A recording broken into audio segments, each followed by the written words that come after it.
Hi there everybody, this is David and welcome to New RPG News. We have a ton of great stuff to talk about today, from massive Switch 2 news. Tons of stories about the rumored Switch 2, but now we got some pretty concrete evidence about that, plus a great collector's edition that you do not want to miss, and some Persona and SMT news as well, in addition to a ton of other games. But first, let's go ahead and check out this awesome Kickstarter that I came across. A long time ago, humanity thrived, but their selfishness towards nature angered the gods, who punished them by overturning the food chain. Centuries have passed by, and now humans are primitive once again. Hey, you're saying that as if being primitive was a bad thing. But you know what? In this new world, I'm at the top of the food chain. Food Devils is one Kickstarter that I've definitely been watching closely, and I am super happy to report here that his Kickstarter campaign was funded in only 3 days, and I can totally see why. This is a strategy RPG meets roguelike, taking the best of Fire Emblem along with Slay the Spire to create a really unique experience. Here, the gods have punished man for their hubris and now have turned the food chain on its head, and humanity's desperation drives them to sign contracts with the devils that roam the earth. You, though, are the last human chef alive who can actually cook the monster's tainted flesh. I really do love the premise, the high-quality voice acting, the character designs, and the 2.5D graphics, and with all the flexible difficulty options available, you can assure that the experience will be custom-made just for you. So be sure to use the links below to support them over on Kickstarter, and thanks so much to Studio Diamond for sponsoring today's video. Wait, little chef. Don't forget to back my cause. Or I'll need to persuade you the hard way. I do hope that y'all enjoyed that, and now let's look at some Nintendo Switch 2 news. We have a tweet from Furukawa, the president of Nintendo. He says, "We will make an announcement about the successor to the Nintendo Switch within this fiscal year. It will have been over 9 years since we announced the existence of the Nintendo Switch back in March of 2015, and we will be holding a Nintendo Direct this June regarding the Nintendo Switch software lineup for the latter half of 2024. But please be aware that there will be no mention of the Nintendo Switch successor during that presentation, so we do need to wait for news on that. But we do know that there will be a Nintendo Direct in June. Now, let's look at some more Switch news right here. As far as his other statements, he has talked about Nintendo strategy. He says that he wants to focus on the recruitment of graduates and mid-career hires. He wants to work with their partner studios, and he says that mergers and acquisitions are not a priority, unlike some other gaming studios out there who like to merge and acquire studios and then shut them down constantly, pissing me off to no end. But that's a whole other story right there. I do like how he says this. He says recruitment of graduates and mid-career hires. That tells me that they are focusing on really, trying to find some young talent and building them up, because they do know that their older talent from, the NES era, from the 1980s, they're getting up there in years and they need to be able to replace them, and they're looking for some new blood. So I think that that's a really, really, really good idea on Nintendo's part. Moving on to part 3 about their statement about the Switch's successor. Now, let me just read everything that says right here. This is coming from a question and answer session that they're having. It says, regarding the successor to Nintendo Switch, are there any special intentions behind calling it a successor? Looking back at past hardware announcements, the Wii U was described as a system to succeed Wii. Then the Nintendo Switch was described as a game platform with a brand new concept. This time, it is described as successor to Nintendo Switch. Is this an indication of your intent to continue with your gameplay and concept of the Nintendo Switch? You said that there will be an update during this fiscal year. At that time, will you talk about its launch timing and specifications? Furukawa answers. He says, at this stage, we cannot say anything more about the successor to the Nintendo Switch. Yeah, so he is calling it that. For today's announcement, we've determined that the most appropriate expression to use was successor to Nintendo Switch. Information will be released in stages leading up to the launch, as we've done with previous new hardware announcements. So this is not a brand new thing of of hardware. This is a successor to the Nintendo Switch, so that's telling me it will be docked, it will have portability, it more than likely will have backwards compatibility like every single other portable console that they have ever had. That's my main thing, backwards compatibility, that's my main thing.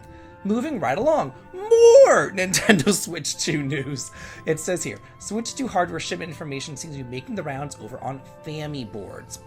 As far as the handheld performance, it says it's going to be right above the PS4 before DLSS. I had to look up what DLSS is because I have no idea. Apparently it's some like AI integration thing that helps with graphics and like building up, I don't know, graphical fidelity or something. I don't know anything about computers. I'm so bad at computers. But that's basically what it meant to me. I assume it just makes graphics nicer, I guess? I don't really know.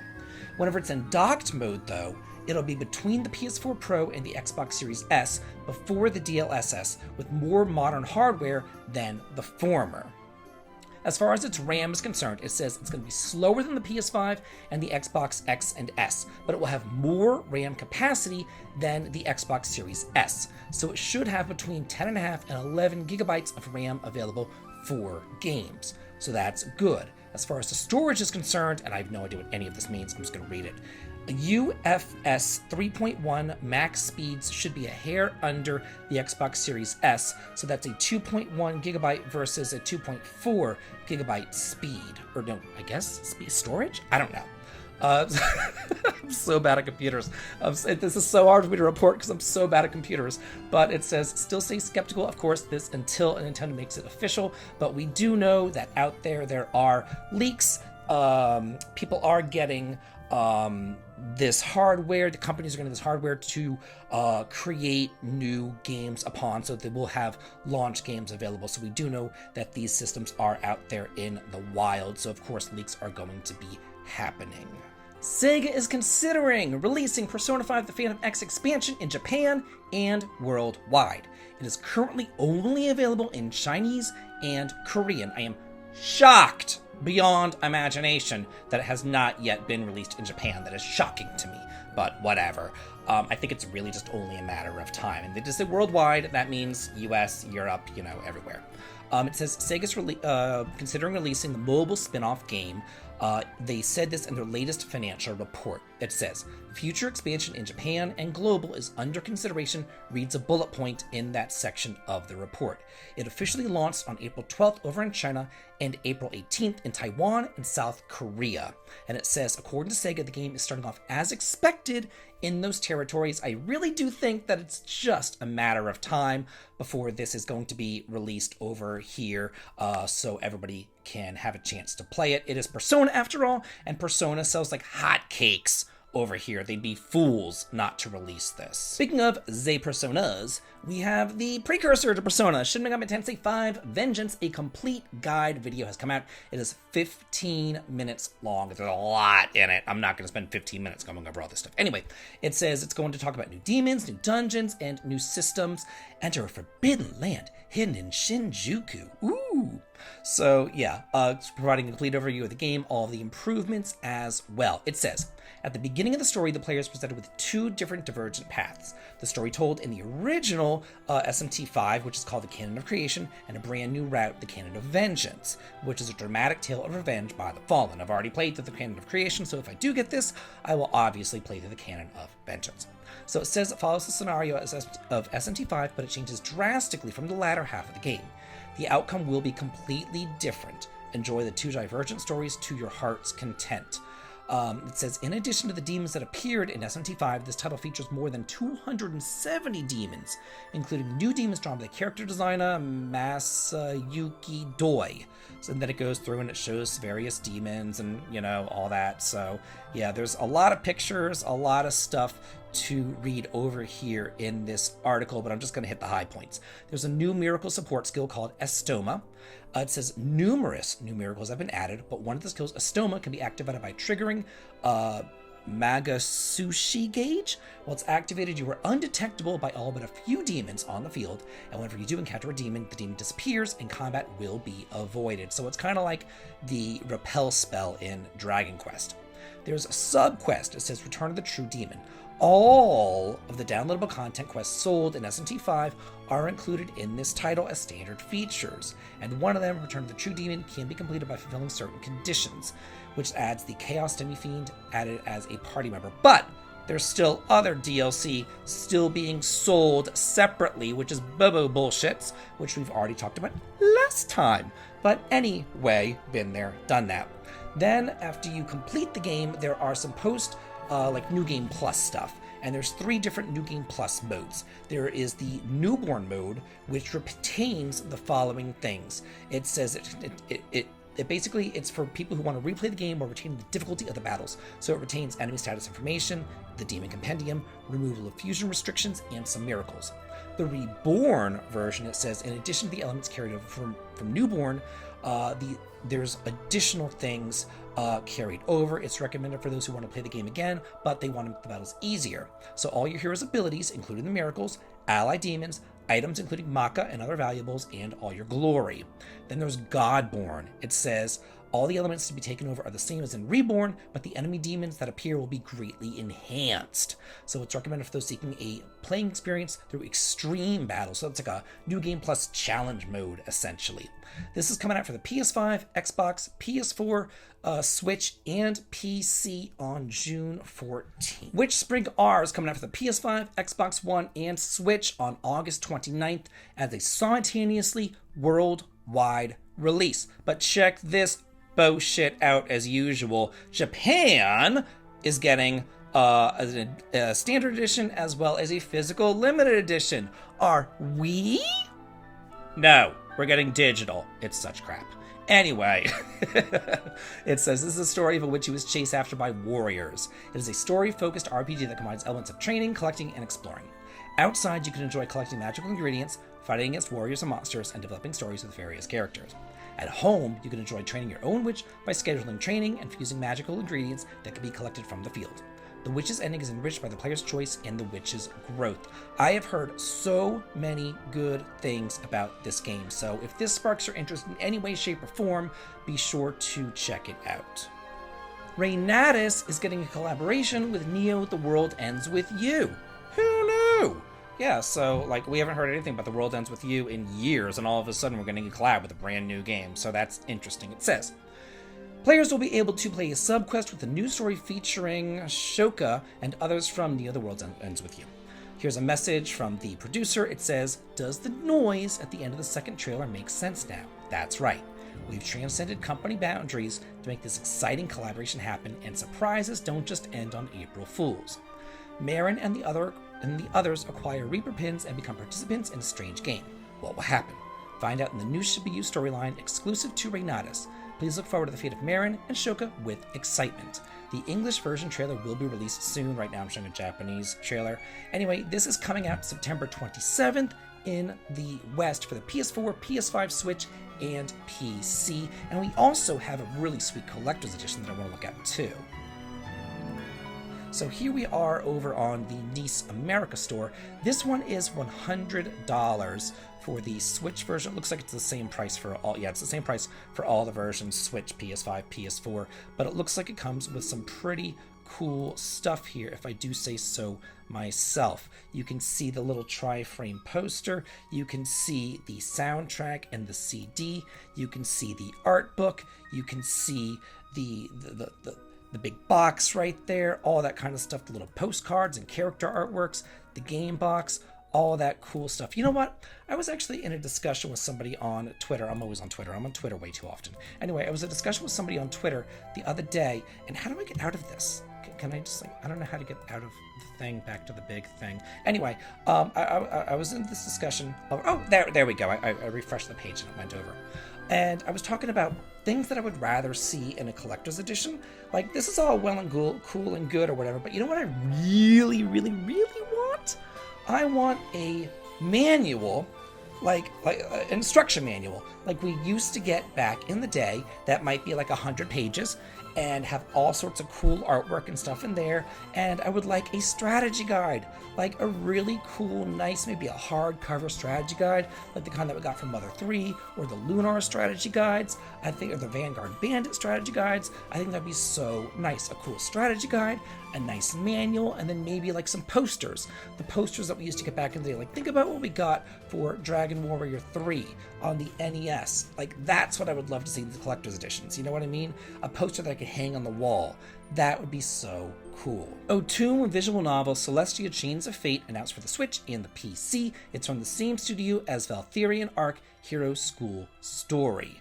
A release date was not yet announced, though, and it says that this game was originally released via Memories My Story, My Choice, which was an O'Toole visual novel stories app available over on the iOS and Android stores. So you may have already played this if you're into mobile O'Toole novels. But anyway, this is a romance fantasy novel that delivers captivating player-driven narrative. The perfect life that you've known as the daughter of a duke is about to change forever. With the revelation of your new hybrid identity as a descendant of Angelus... I see. As a descendant of, like, angels and demons, I get it. You must learn to live in a new world. Compelled to accept an invitation to the Academy of Celestia to explore the world of magic, you must set out on a fresh journey in a world filled with demons and angels. Uncover the secrets of your family history and learn to control the magical abilities that you hold. Along the way, you'll have the chance to develop relationships with one of 3 romanceable characters, each with their own unique traits and personalities. It's down to you to hold your friendships and advance your love interests while also prioritizing your education, because we can't have a JRPG without it being in high school. Like, God frickin' forbid. Remember not to neglect your studies, as you need to overcome a series of challenges in order to graduate. So we can romance a man, a bunny, I assume a bunny, and this other guy right here. Are those the 3 characters? Maybe it's this guy. Maybe the bunny is just a side character. I can't imagine romancing a bunny, but who knows? Master Detective Archives Rain Code Plus launches October 1st in the West. It includes the base game and all previously released downloadable content. It's coming out for the PS5, Xbox, and PC on October 1st. It says, the PS5 version of Master Detective Archives Rain Code Plus will be available both physically and digitally worldwide, but the Xbox and PC versions will be digital only. In the West, a Lucid Noir limited edition will be available for $100, which includes a copy of the game, an outer box with artwork, a steel book, a Shinigami plush, and the official soundtrack Noise of Neon. A digital deluxe edition will also be available worldwide for $70, which includes the base game, a digital art book, and the digital soundtrack. Pre-orders for any edition on the PS5 version, though, include the novel called How to Be a Master Detective, a Halara Nightmare Case, and first print physical copies of the game include a printed version of the novel, while pre-orders for the digital include a digital version of the novel. And it's an enhanced version of the original one that originally launched for the Switch. So it's including additional content such as enhanced graphics and reduced loading time, a new gallery mode, and all previously released downloadable content. So if you want this, you better jump on it now in order to get that PS5 version, of course, which would have the printed novel too. That's definitely probably worth it. This is a new one. It's a turn-based combo RPG called Designated Demigod. Has been announced for the PC, where you create over-the-top combos in a calculated, turn-based fashion. It says that it lets you create these combos while positioning is the key. Lining up your power attack, and your target will damage other enemies along its journey into the wall. Launch your target at the skies, juggle them, and spike them hard enough to bury them. No problem. Call in your dog to dig them back up and continue the combo, or sacrifice your own HP to push your limit and head straight on to the next target. Cap it off with a full-screen finisher to shred all affected enemies. And that's just one possible sequence. Most moves combo into one another with the right timing, so get creative. As far as the story is concerned, it says it's a conflict among gods. A volcanic explosion masks the much more sinister problem. A reawakening of the mountain god with an axe to grind. Join forces with other fallen gods and washed-up warriors as you take on the burden of being the only one who could face an indestructible foe. Whenever I'm looking at this, I'm kind of thinking like Radiant Historia, the way that you kind of had to like push and pull the enemies into like one box to like set off a trap for the combos to work. Maybe that's kind of how it is. I'm not really sure. I'll have to look more into this. Sword and Fairy Inn 2 for the PS5, Xbox, PS4 launches over in July. It is currently available for the Switch as well as the PC. This is a life sim game starring the Sword and Fairy characters. We've only got one Sword and Fairy game called Sword and Fairy Together Forever. But that was actually the 7th Sword and Fairy game released. All the other ones were like released over in China and we never got them. So if you liked that game Together Forever, you might like this one. But you might also just not really know who these people are, because it says that familiar faces from across the Sword and Fairy universe come together in an inn that you run and build a happy life in Sword and Fairy Inn 2, a cute and casual life simulation RPG that combines a huge variety of gameplay mechanics and adorable chibi style. So basically, the selling point of this game is to meet characters from the past games, but if here in the West we've only gotten one game, you might not really get the selling point. Do you understand what I'm trying to say here? I hope so. So this is like one of those like life sim, casual, cozy, family restaurant games or whatever. So if you did like the Sword and Fairy games, or if you just want to learn more about the universe, you might want to check this one out. Capes launches on May 29th. This is a turn-based strategy game available in Standard and King City editions. So this is like one of those superhero type of games. It's coming out for the PS5, Xbox, PS4, Switch, and PC on May 29th for $40 right now. Pre-orders are available on the eStore, the Nintendo eShop, and the PlayStation Store. And it says, about 20 years ago, the supervillains won. Since then, they've created a dystopian city where developing superpowers is a crime. Nobody has managed to slow them down until now.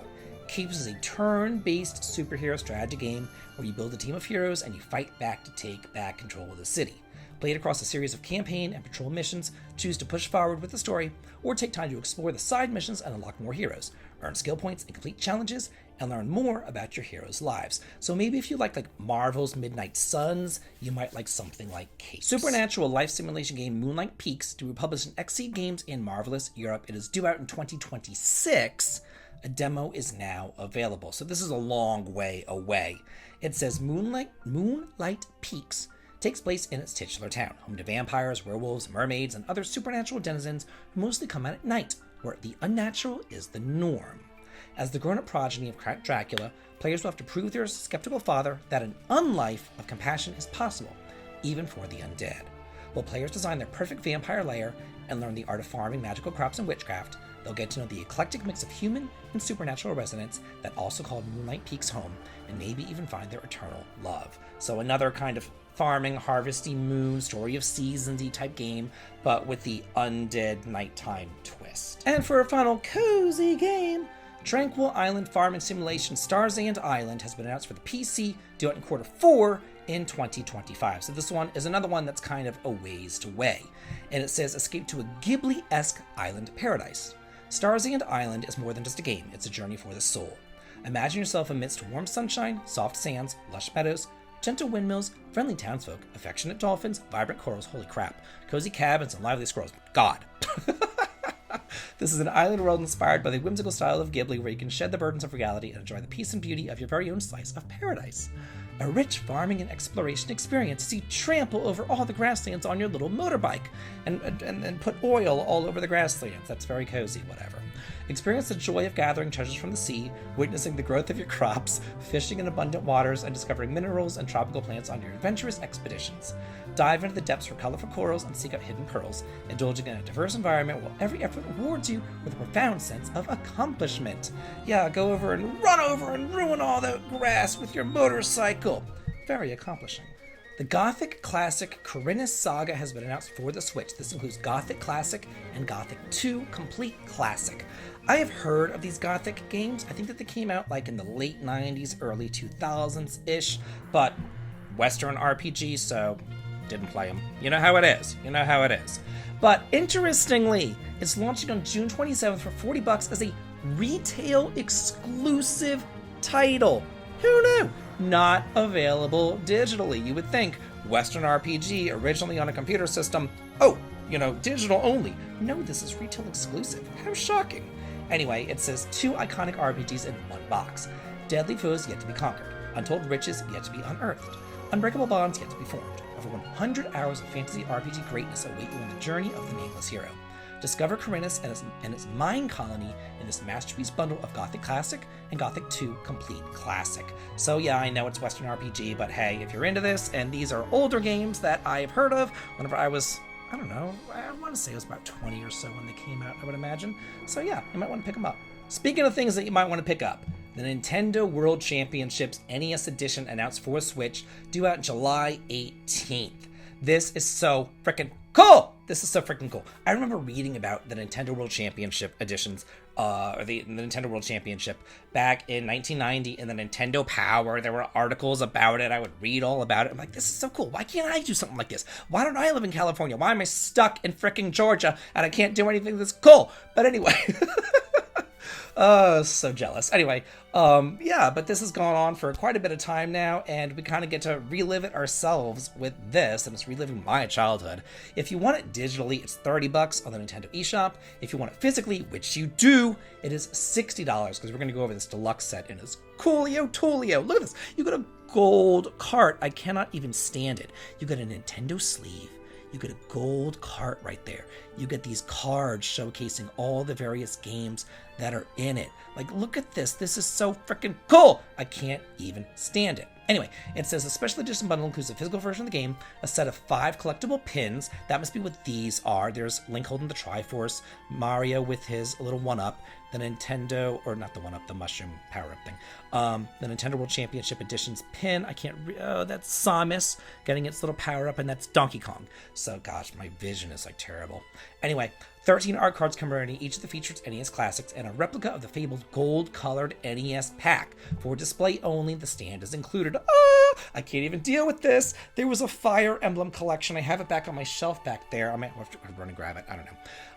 That came with like a glass. It was like a glass replica of Fire Emblem for the NES, and I had to buy the collector's edition just for that glass NES thing. And this gold NES cart would look great next to my glass Fire Emblem cart. I can't even deal with it. I already bought mine, because woo, you just have to. It's so great. So anyway, paying tribute to the unforgettable in-person Nintendo World Championships held in 1990, 2015, and 2017, this challenges players to battle through bite-sized bits of classic blockbusters. Both old school and new school players can enjoy the rush of over 150 speedrun challenges taken from 13 classic NES games. Warm up by setting and beating your own best times in the single-player speedrun road, unlocking new challenges and unique in-game pins along the way. Then up to 8 players can compete in locally in party mode. Nintendo Switch Online members can also enter World Championships mode to submit their best times in 5 challenges that rotate each week to compete for a spot on the global leaderboard. And the challenges are taken from these NES titles, all of which, let me look, Balloon Fight, Donkey Kong, Excite Bike. Oh gosh, I loved Excite Bike. Ice Climber, that's so much fun. Kid Icarus. I think I beat Kid Icarus, but only with a strategy guide. There was like a NES tips guide. I'd have to look next to it. And I remember the music scared me so much whenever you would go into like the big dungeons and stuff. And the Eggplant Man pissed me off. Kirby's Adventure, loved Kirby's Adventure. Metroid, I know I've beaten and gotten all the power-ups in Metroid. I think that the original Metroid is the only Metroid game I've ever beaten. Mario Brothers, Mario 2, Mario 3, I've beaten all those. Mario Brothers Lost Levels, I've shockingly beat that too. I don't know why, like, ugh. Legend of Zelda, Zelda 2 I've beaten as well. So yeah, all these games are on there. That's so freaking cool. You know what I liked about Excite Bike was building your own courses. They're like a Mario Maker thing. You could build your own course. And I always use the S. And if you ever built your own course with Excite Bike, you know what the S is. So if you know, you know. I always use the S. The whole entire course is S, S, S, S, S, S, S.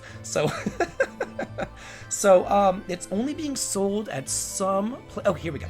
You can pre-order at Best Buy, GameStop, Target, and other select retailers.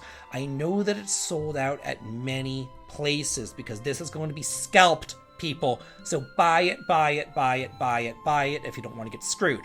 I bought it myself at Best Buy because it was already sold out at GameStop, and I'm having it delivered to my house at $60, and you get all that stuff. Where's my picture? You get all that stuff that I already showed you before, and I think that it's worth it just for collectability. 60 bucks, you get all this really cool stuff. You get the NES cart. I am just all about it. So freaking cool, I can't even stand it. So that's it for the news this week. Hope that y'all enjoyed it. Let me know stories that you enjoyed, and as always, have a good day.